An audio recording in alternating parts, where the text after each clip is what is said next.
Welcome to Ephesus. Ephesus is revered as one of the most influential cities of the Roman Empire, making it a fascinating destination for history buffs around the world. We're excited to introduce the Ephesus audio guide, brought to you by EphesusTravelGuide.com.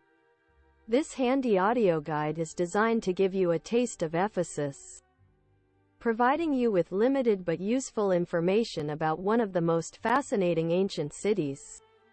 Although it's a great resource for a quick overview, we highly recommend a guided tour for a more in-depth exploration of Ephesus. For further details and to plan your perfect Ephesus adventure, please visit our website at www.EphesusTravelGuide.com. Thank you very much for joining us. Get ready to dive into the depths of history as you wander among wide boulevards and lively shopping malls. We will take you on a journey through the heart of the city. You will enter the theater, which is famous for the rebellion against the Apostle Paul, and you will test the acoustics there. Along the way you will encounter magnificent temples that were once the holy place of the Ephesians. Don't miss the opportunity to witness the daily hustle and bustle of the ancient city in public toilets. One of the highlights of our tour is the Library of Celsus. Let's not forget the breathtaking panoramic views that await us on this journey. Allow approximately 90 minutes for this Ephesus tour. Pause this audio guide whenever you need and take some time to enjoy the rich heritage that surrounds you. So get ready to step back in time. Ephesus has two entrances, an upper entrance and a lower entrance. This tour starts at the upper entrance. From the upper entrance gate, we'll work our way downhill to the lower gate. When you take a slow walk of about 50 meters from the turnstile to the area, you will find yourself in a large rectangular area surrounded by ruins known as the State Agora. Agora means open space in ancient Greek. The English word agoraphobia is derived from this word, which means the fear of going to open spaces. The city of Ephesus had two agoras, the State Agora and the Commercial Agora. The State Agora was a lively meeting place and hosted political discussions among residents. Later we will walk through the Commercial Agora, which was used as a marketplace. To truly appreciate the magnificence of this ancient city, stand next to the piles of terracotta pipes and take in the breathtaking view. In the center of the State Agora, there was a temple dedicated to the goddess Isis. Only 15% of Ephesus has been excavated so far. Look to your left and right and you'll see on the slopes the ruins of the residential neighborhoods that once surrounded this vibrant agora. Ephesus was the fourth largest city of the Roman Empire, after Rome, Alexandria and Antioch, which reached its peak in the 1st and 2nd century AD, with a population of minimum 200,000 people. The city had a developed plumbing system. Among the scattered ruins we can uncover traces of an elaborate network of pipes, undeniable evidence of the extensive plumbing infrastructure that once flourished here. Expertly constructed, water flowed from the hills surrounding the city and was expertly directed via three magnificent aqueducts. The water was collected in cisterns, was then directed to fountains, baths and the houses of the rich. It is impossible not to feel a sense of admiration and curiosity when you take a walk in Ephesus. Once a thriving center during the Roman period, this ancient city has a history dating back centuries. At every step, you will encounter ruins of the great civilizations that have shaped Ephesus over the years: Greeks, Persians, Romans and Christians. Imagine as you meander the same marble roads once stepped by famous people such as Julius Caesar, Antony, Cleopatra, St. Paul, St. John and possibly Virgin Mary. Next to the agora you will find a hall lined with columns. This is the basilica, a roofed structure used as a meeting place for political meetings, a courthouse and a stock exchange. Although the word basilica is used today to describe a church, the basilica was used as a meeting place during the Roman period. From the early Christian period onwards, The meaning of the word changed as the first Christians began to gather in basilicas. When you pass through the basilica, you will reach a small theater called Odeon. It is a Greco-Roman structure built by the Greeks and expanded by the Romans. It had a capacity of 1,400 people. It was used as a concert hall for the nobles in the city, not for the public. It was also used as a Senate building. More than 50% of the Odeon has been restored and is used as a modern concert venue. As you move towards the end of the basilica, you will encounter a fascinating place called Prytaneon on the right. It's hard to miss thanks to its two impressive Doric columns. What makes this place unique is that it once served as both a temple and a town hall. The Curites, a remarkable group who took on the roles of priests and civil administrators, would gather here for important discussions and meetings. The eternal flame, a symbol of unity and continuity, was religiously preserved here by the Vestal Virgins. As long as the fire was kept alive, the ancient city of Ephesus developed and prospered. The Prytaneon housed a large statue of Artemis celebrating her divine presence. Ephesus was famous for its huge temple of Artemis, one of the 7 wonders of the ancient world. Artemis is depicted with eggs or bull testicles or breasts. Whatever they were, they symbolized fertility. A statue of Artemis stood next to the eternal fire of Ephesus for centuries. The fire was finally extinguished in the 4th century when Christians banned pagan worship. Take a moment to enjoy the breathtaking view that awaits you right next to the Prytaneon. From this viewpoint, your eyes will be greeted with the magnificent view of the ancient bay of Ephesus, the harbor baths and the famous Celsus Library. It truly is a sight to behold.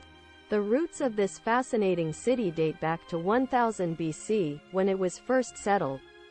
According to legend, a Greek tribe leader named Androclos founded Ephesus under the guidance of a prophecy of the Oracle of Delphi. The oracle told him that a wild boar would guide him to the point where the city should be built. Ephesus flourished as a Greek city, thriving as a bustling port by 500 BC. It gained widespread fame as an important religious center dedicated to the worship of the goddess Artemis, one of the 7 wonders of the ancient world. The awe-inspiring Temple of Artemis attracted pilgrims from all over. The temple was a few kilometers away from here. Unfortunately, today it is completely ruined and there is little to see. The Ephesians spoke Greek, but what set them apart was the Ionian dialect. Ephesus produced brilliant minds such as the philosopher Heraclitus, who famously declared that the only constant is change.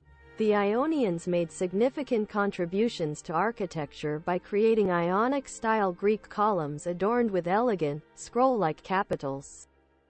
The city of Ephesus has been subject to a series of invasions over the centuries.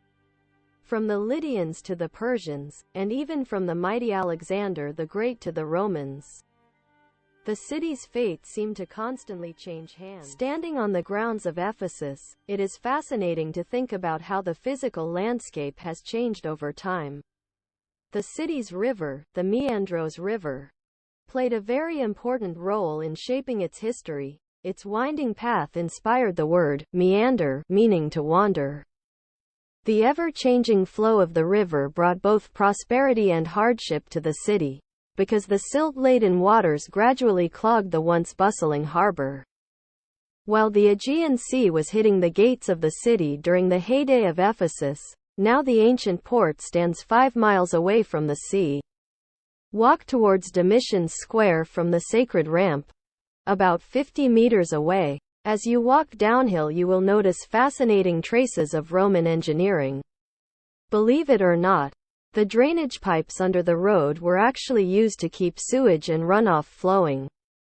However, due to the excessive discharge of 200,000 Ephesians, the harbor was filled with silt.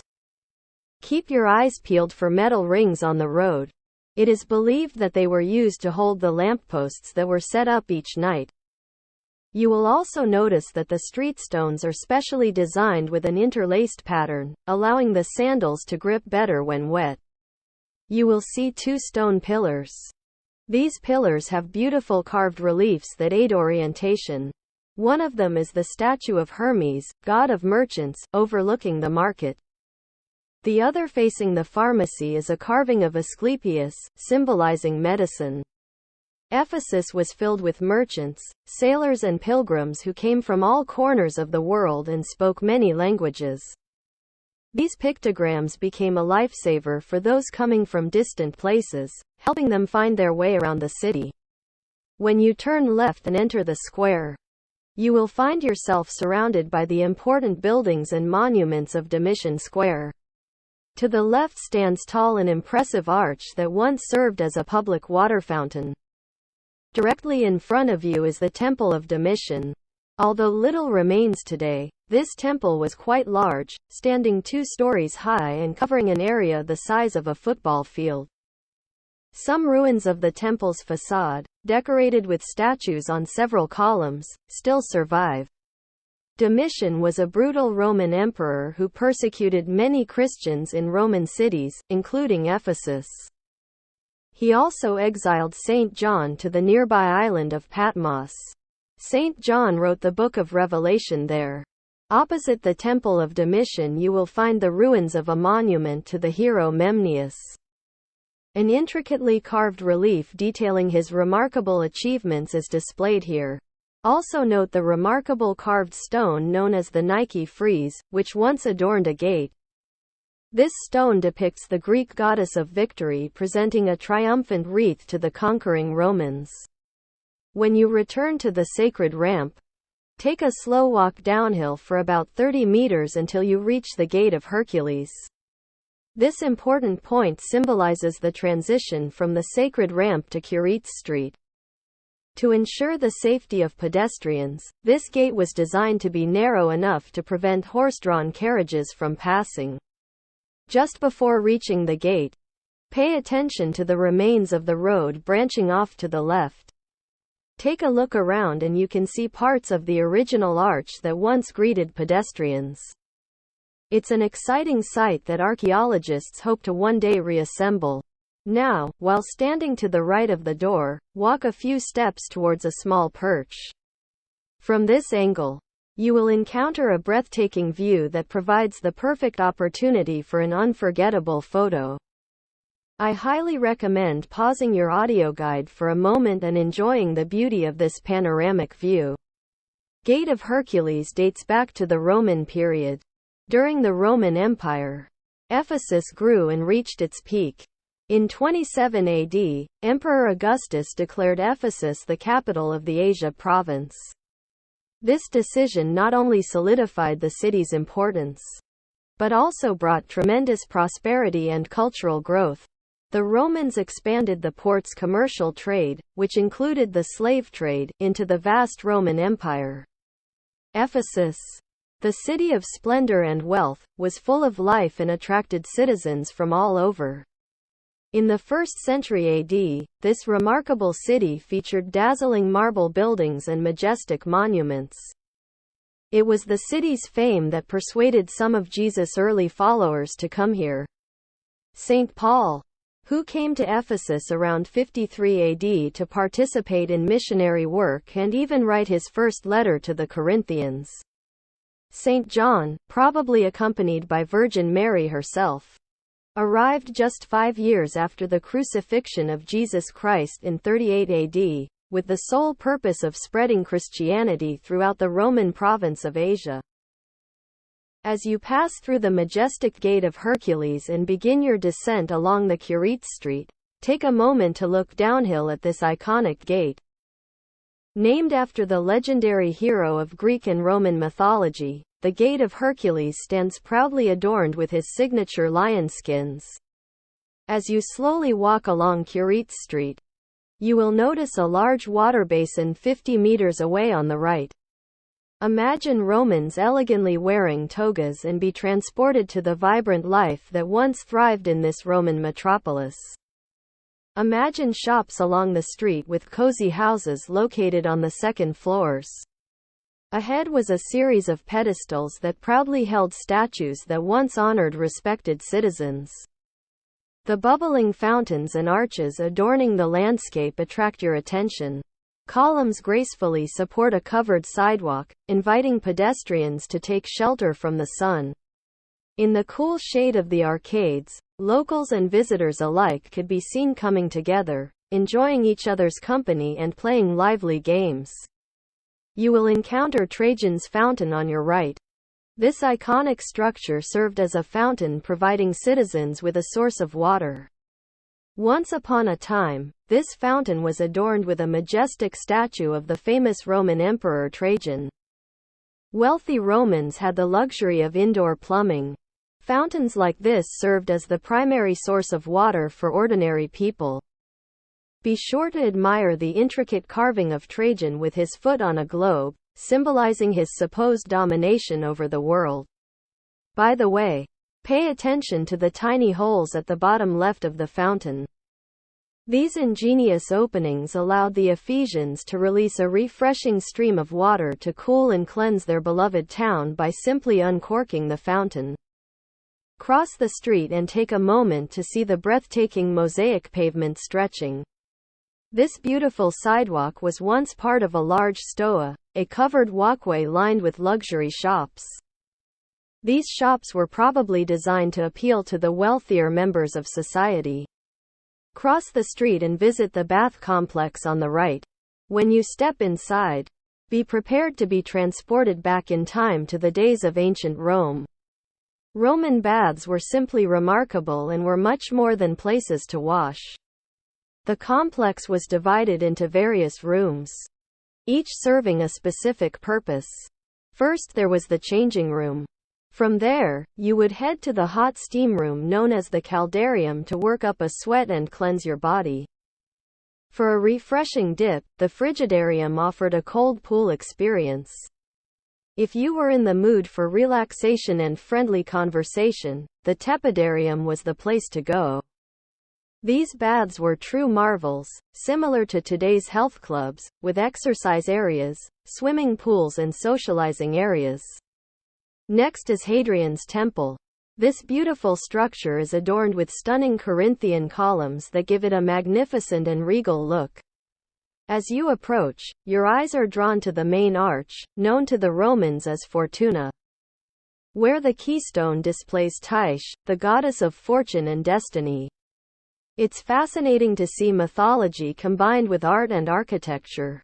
Moving upward, the semicircular pediment reveals Flora, the goddess of flowers and plants, adding a touch of nature's beauty to this already extraordinary temple. Don't miss the intricate carvings on the door frame.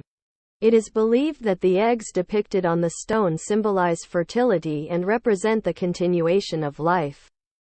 Finally, there is a fascinating swastika-like pattern that catches your attention.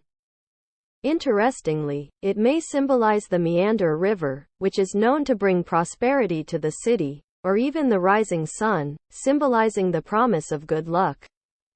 After taking a few steps along the Curate Street, pay attention to your right. Walk through a side street, you'll find the public toilets.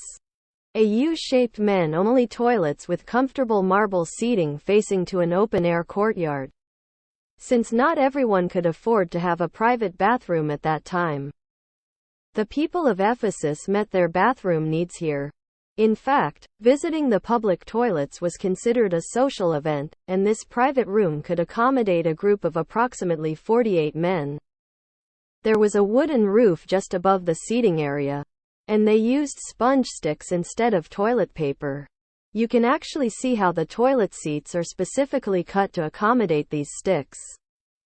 A constant stream of water was flowing under the seats, constantly flushing the waste into the sewer. There was even a separate stream of clean water on the floor for washing their bottoms. Considering the densely populated urban areas, it is impressive to see how much the Ephesians valued sanitation. Okay, now it's time to head back to Curate Street. Cross to the other side of the street. You will come across a separate site called Terrace Houses, which requires its own ticket.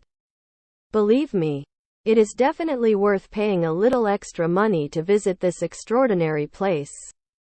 The terrace houses are a modern complex that preserves the ruins of 7 houses belonging to wealthy Ephesians. These 2-story houses had their own courtyards decorated with intricate decorations. They offer a fascinating glimpse into the lavish lifestyle of the upper class. The discovery of these houses was an important event in terms of archaeology, and they were excavated in 1999 and visitors were accepted since 2006. The complex features carefully restored mosaic floors and beautiful frescoed walls. Useful floor plans and room descriptions are displayed throughout, helping visitors orient themselves. These houses and their elegant decorations date back to the early Roman imperial period.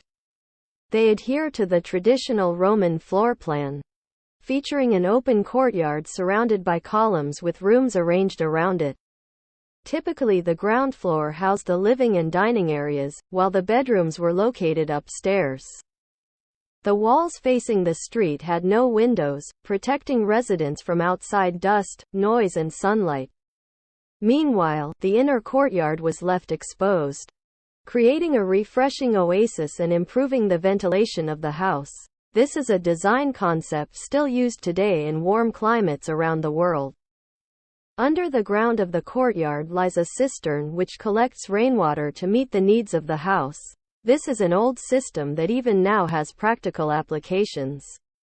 During your tour, you will have the chance to observe the dining rooms, bedrooms, storage areas, and even the private bathroom. Although the walls now look like bare brick, don't be discouraged, because you'll still encounter several original mosaics and faded frescoes depicting gladiators, animals, and fascinating scenes from mythology. When you walk along Curetes Road, you come across the magnificent Celsus Library. Take a moment to admire its impressive facade, standing as a commanding presence. But before you approach the library, be sure to take a look to your right. There you will be treated to the magnificent view down the marble road. Although there are not many ruins on this ancient street, it once served as a busy main road to the harbor. So, take a moment to dive deep into history and imagine the countless footsteps that once echoed along this path. Ah, the Library of Celsus.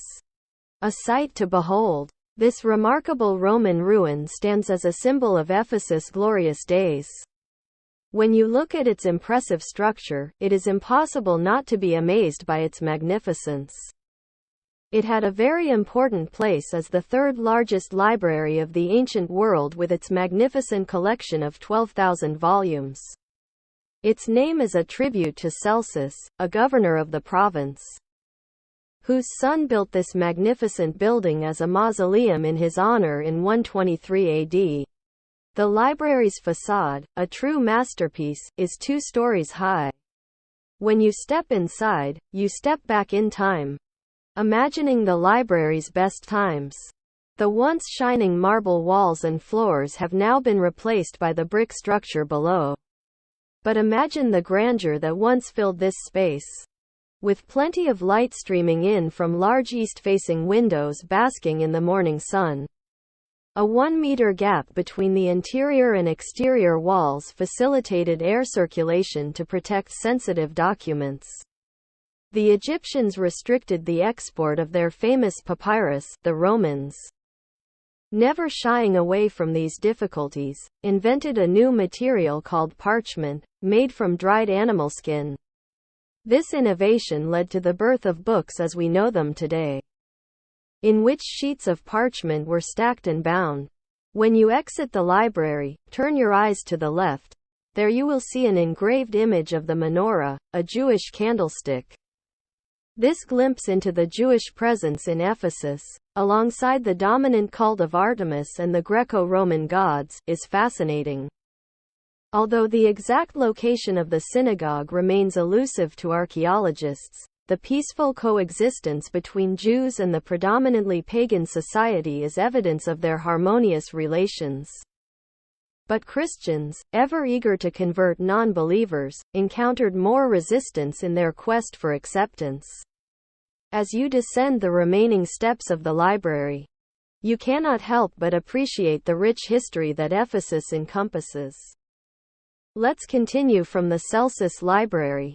At the bottom, turn left and look for the three arched gates next to the library. Two names are written on the gates: Mazias and Mithridates. These were slaves freed by their master, Emperor Augustus. Eventually, they became wealthy citizens who built this gate out of gratitude for their freedom. Go through the three arched gates. You will enter a huge empty square. This place was once a commercial agora. This was a large marketplace that was the meeting point of Eastern and Western merchants. Merchants who came by ships would sell their wares in the open courtyard. The shops on all four sides of the agora were run by Ephesian merchants. The agora was filled with goods from all over the known world. Check out the carved marble slabs on the sidewalks around the square. These were billboards show what is sold in each store. Imagine politicians, money exchangers, souvenir dealers, pickpockets, fortune tellers, gamblers, slave traders, drunks, prostitutes, lawyers. Most of the agora was covered with dirt and trees. The archaeologists had to remove the dirt, but they deliberately left some in the middle of the agora so that visitors could visualize the amount of dirt covering the agora. Walk along the agora. Go right parallel to the marble road above you. Follow the crowd up the ramp to the Harbor Road and the Grand Theater. On your right is the large theater that spreads up the hill and has an astonishing view. Before you ascend the stairs and enter the theater, take a moment to observe the neatly stacked stones patiently waiting to be rebuilt. As you approach the stairs, you will see a stunning Greek fountain on your right, adorned with two elegant Ionic columns. Once an elegant resting spot for theatergoers looking to cool off. Now start climbing the stairs and halfway you'll come across a tunnel-like gallery. This gallery can be the entry point from which the actors, gladiators and wild animals enter directly onto the stage. Prepare to be amazed by the size of the theater when you step on stage. With a capacity for around 25,000 spectators, it was one of the largest in the ancient world and provided a fascinating glimpse into the scale of the city's population. Estimated to be at least 200,000.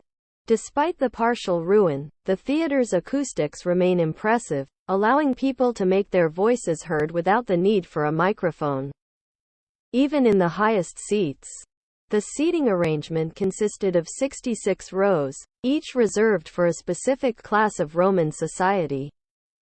The lower level honored VIPs with many seats adorned with luxurious marble.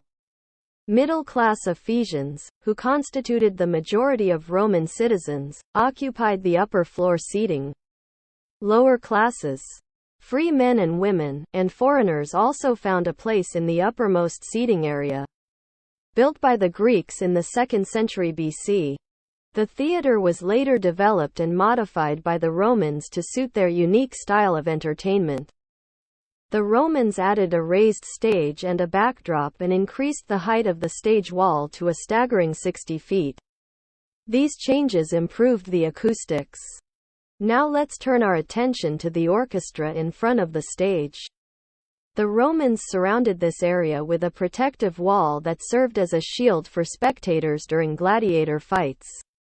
Even today, the theater remains a beloved venue hosting numerous concerts and shows.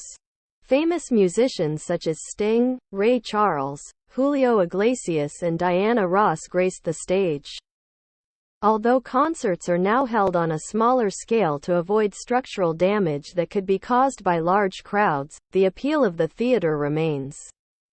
The theater at Ephesus played a very important role in early Christian history, especially during the Apostle Paul's residence from 53 to 56 AD.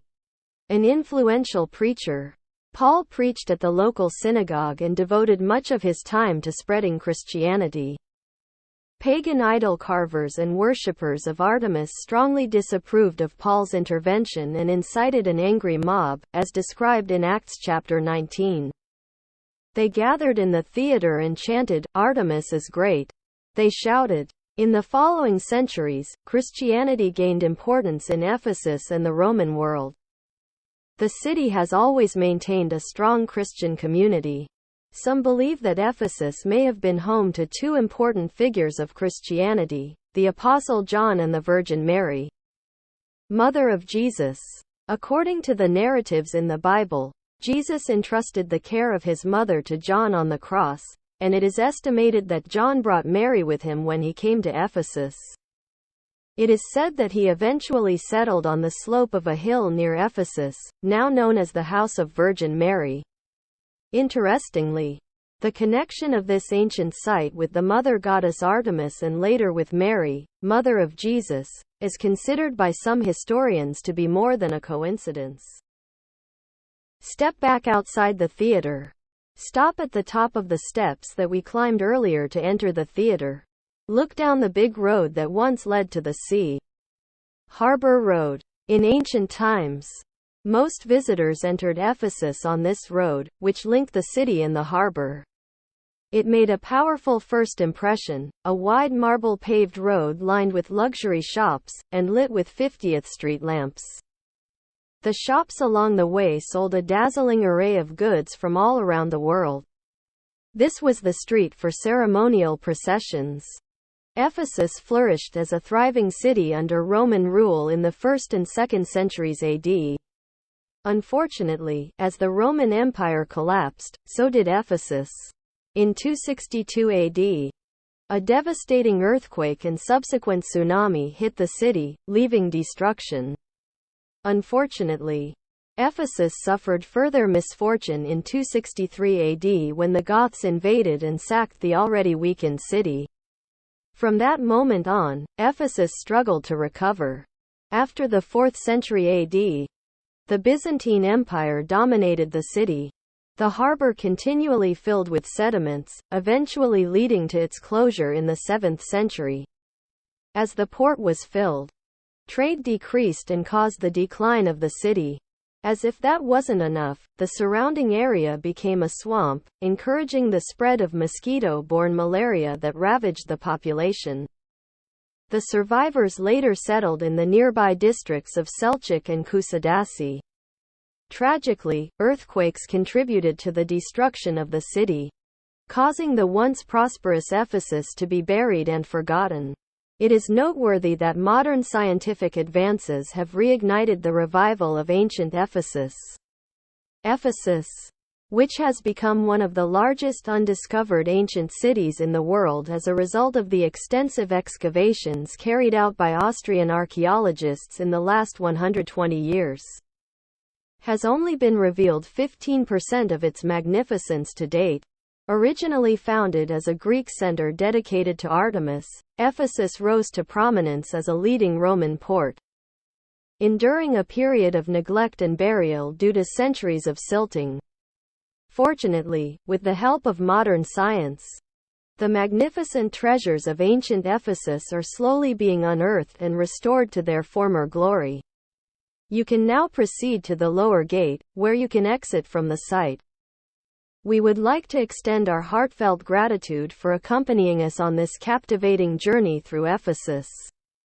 It has been our pleasure to provide you with an enriching experience, and we hope that you have gained valuable insights into this magnificent ancient city.